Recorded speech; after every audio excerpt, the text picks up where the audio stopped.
mga kababayan natin dyan sa Mindanao, asahan nyo pa rin ang pag-ulan. Ayon sa Pag-asa, patuloy na uulanin ng Mindanao dahil sa tail end of a cold front. Base sa datos ng Weather Central, bukas makakaranas ng ulan ng Hilaga at Silangang Mindanao. Magtutuloy-tuloy ang pag-ulan sa susunod na 3 araw, kaya manatiling alerto sa flash floods at landslides. Magiging makulimlim at maulan naman ang panahon sa gitna at silangang bahagi ng Visayas, ayon sa Pag-asa dahil din ito sa tail end of a cold front. Mahinang pag-ulan naman ang mararanasan sa Luzon dahil sa hanging amihan. Bukod sa pag-ulan, nagdudulot din ang hanging amihan ng malamig na panahon.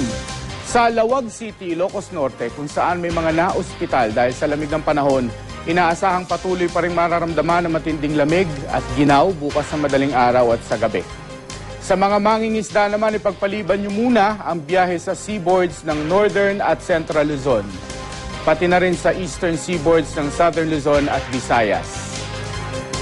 Muli kasing naglabas ng gale warning ang Pag-asa. Base sa wave map ng Weather Central, aabot sa mahigit 3 metro ang taas ng alon sa mga naturang baybayin.